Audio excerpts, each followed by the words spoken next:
to remember this thought today. If all I have is a word from God, that's all I need. Nga diin ang tanan, nga diin naa di kanato nga atong gikinahanglan, mao ni nga pulong gayud sa Dios. I can be Moses at the Red Sea and say, God, I don't know how you're going to do this, but if I hear the voice of God say, go forward, that's all I need. So sa diha nga si Moses nga nagatubang sa pulang dagat, nakaingon siya nga usay ako nga angay magabuhaton apan ang pulong sa Dios nagaabot kang Moses ug mingon padayon sa unahan.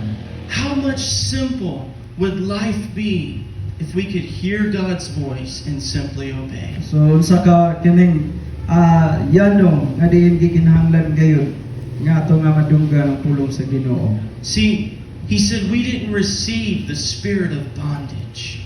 Nga diin wala kita makadawat og espiritu diha sa pagkaulipon. The world is under the spirit of bondage. Ang kalibutan ilalom diha sa espiritu sa pagkaulipon. But we have received the spirit of adoption by where we cry out, Abba, Father. Pan kita nakadawat diha sa espiritu sa pagkasinagop, mao nga kita nagatawag, Aba, Amahan.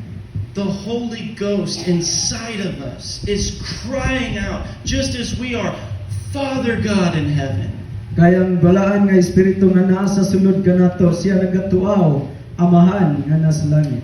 And he said, if you're a child of God, you are to be led by the Spirit of God. Og nagingon siya nga kung ikaw usa ka anak sa Dios, ikaw giniyahan na sa Espiritu Santo. Amen. Now let's go to Deuteronomy chapter 20.